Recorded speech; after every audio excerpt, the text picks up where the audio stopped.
Chapter 4 of What Happened to Our Knight When He Left the Inn. Day was dawning when Don Quixote quitted the inn, so happy, so gay, so exhilarated at finding himself now dubbed a knight, that his joy was like to burst his hoarse girth. However, recalling the advice of his host as to the requisites he ought to carry with him, especially that referring to money and shirts, he determined to go home and provide himself with all, and also with a squire, for he reckoned upon securing a farm laborer, a neighbor of his. The poor man with a family, but very well qualified for the office of squire to a knight.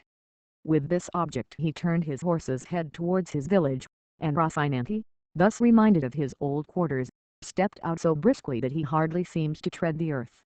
He had not gone far, when out of a thicket on his right there seemed to come feeble cries as of someone in distress, and the instant he heard them he exclaimed, "Thanks be to heaven for the favor it accords me, that it so soon offers me an opportunity of fulfilling the obligation I have undertaken, and gathering the fruit of my ambition." These cries, no doubt, come from some man or woman in want of help, and needing my aid and protection, and wheeling, he turned Rocinante in the direction whence the cries seemed to proceed. He had gone but a few paces into the wood, when he saw a mare tied to an oak, and tied to another, and stripped from the waist upwards, a youth of about 15 years of age, from whom the cries came. Nor were they without cause, for a lusty farmer was flogging him with a belt and following up every blow with scoldings and commands, repeating, "Your mouth shut and your eyes open," while the youth made answer, "I won't do it again, master mine, by God's passion I won't do it again, and I'll take more care of the flock another time." Seeing what was going on, Don Quixote said in an angry voice, "Discourteous knight, it ill becomes you to assail one who cannot defend himself. Mount your steed and take your lance," for there was a lance leaning against the oak to which the mare was tied, "and I will make you know that you are behaving as a coward."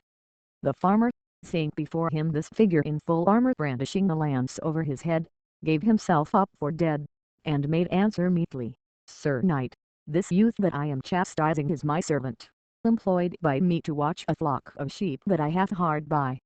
And he is so careless that I lose one every day, and when I punish him for his carelessness and knavery he says I do it out of niggardliness, to escape paying him the wages I owe him, and before God, and on my soul, he lies before me, base clown." Said Don Quixote, "By the sun that shines on us I have a mind to run you through with this lance.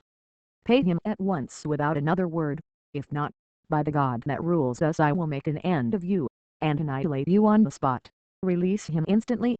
The farmer hung his head, and without a word untied his servant, of whom Don Quixote asked how much his master owed him. He replied, 9 months at 7 reals a month. Don Quixote added it up, found that it came to 63 reals, and told the farmer to pay it down immediately, if he did not want to die for it. The trembling clown replied that as he lived and by the oath he had sworn, though he had not sworn any, it was not so much, for there were to be taken into account and deducted 3 pairs of shoes he had given him, and a real for 2 bloodlettings, when he was sick.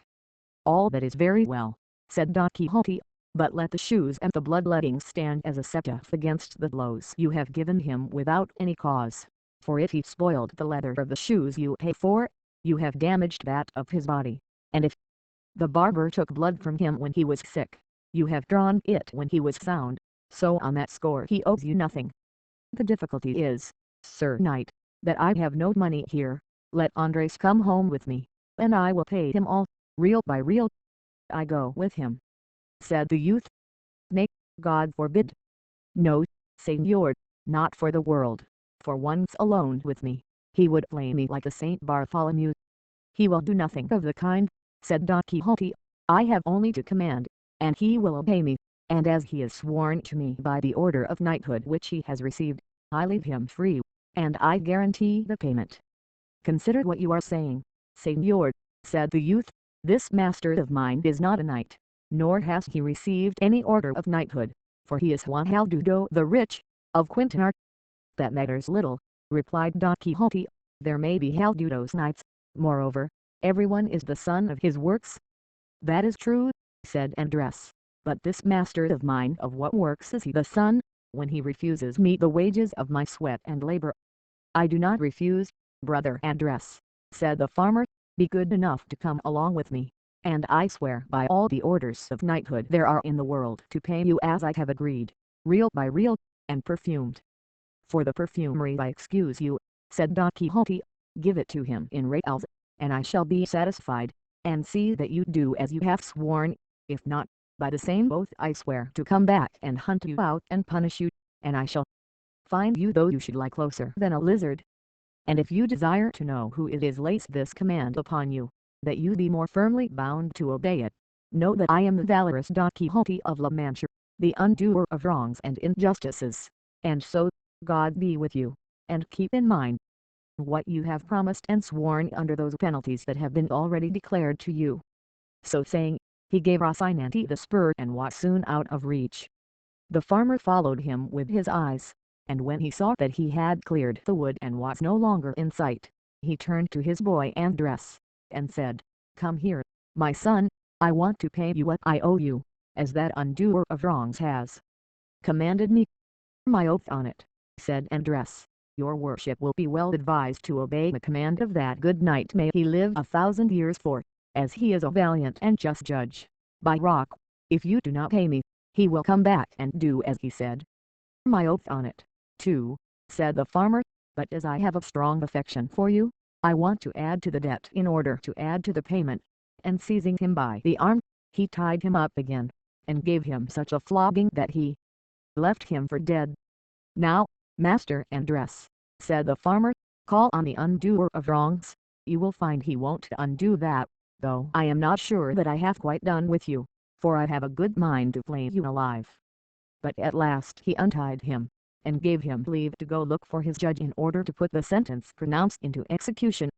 Andres went off rather down in the mouth, swearing he would go to look for the valiant Don Quixote of La Mancha and tell him exactly what had happened, and that all would have to be repaid him sevenfold, but for all that, he went off weeping, while his master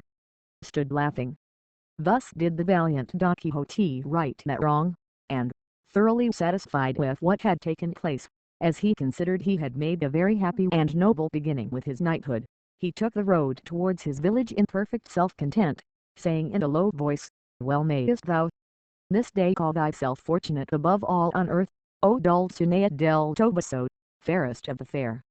since it has fallen to thy lot to hold subject and submissive to thy full will and pleasure a knight so renowned as is and will be Don Quixote of La Mancha, who, as all the world knows, yesterday received the order of knighthood, and hath today righted the greatest wrong and grievance that ever injustice conceived and cruelty perpetrated, who hath today plucked the rod from the hand of yonder ruthless oppressor so wantonly lashing that tender child." He now came to a road branching in 4 directions, and immediately he was reminded of those crossroads where knights errant used to stop to consider which road they should take. In imitation of them he halted for a while, and after having deeply considered it, he gave Rocinante his head, submitting his own will to that of his hack, who followed out his first intention, which was to make straight for his own stable. After he had gone about 2 miles Don Quixote perceived a large party of people, who, as afterwards appeared, were some Toledo traders, on their way to buy silk at Murcia. There were 6 of them coming along under their sunshades, with 4 servants mounted, and 3 muleteers on foot.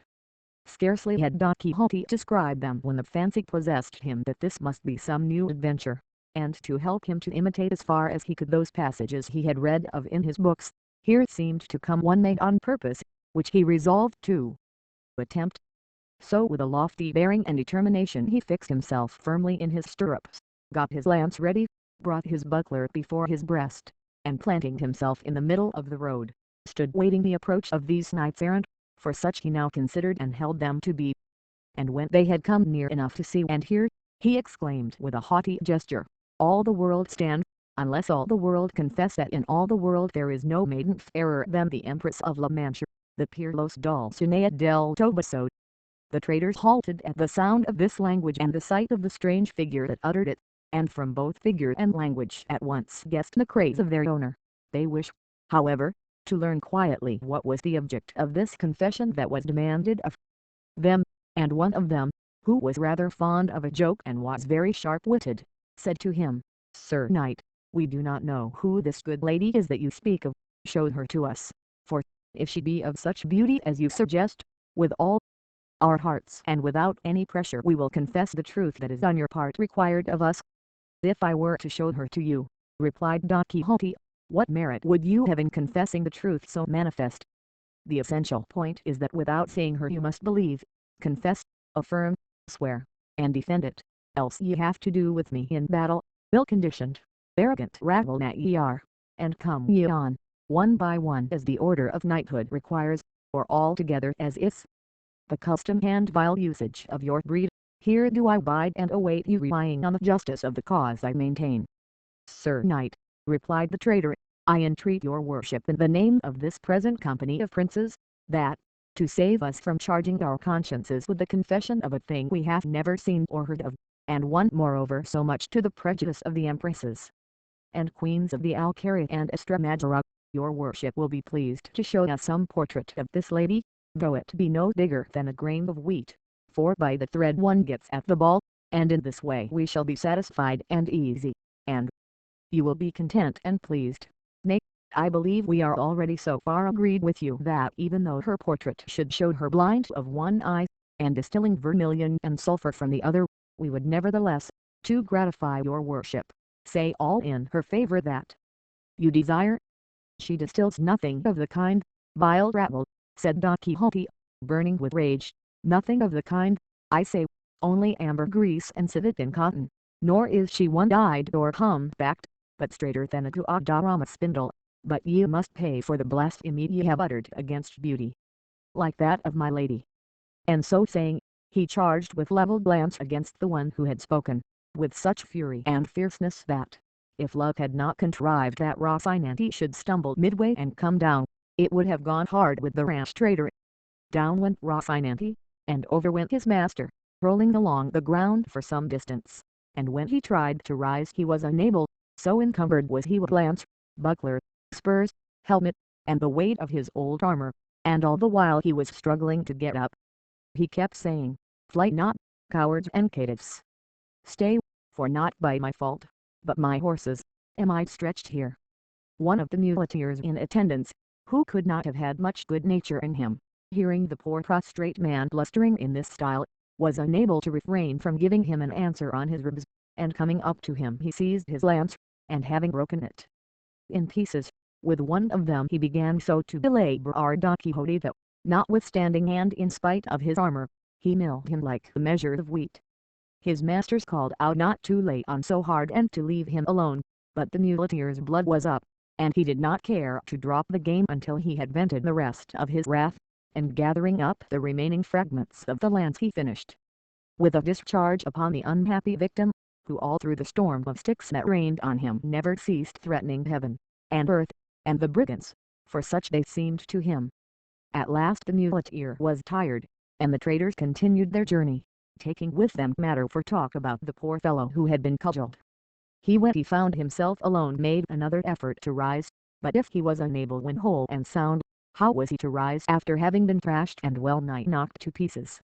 And yet he esteemed himself fortunate, as it seemed to him that this was a regular knight-errant's mishap, and entirely, he considered, the fault of his horse.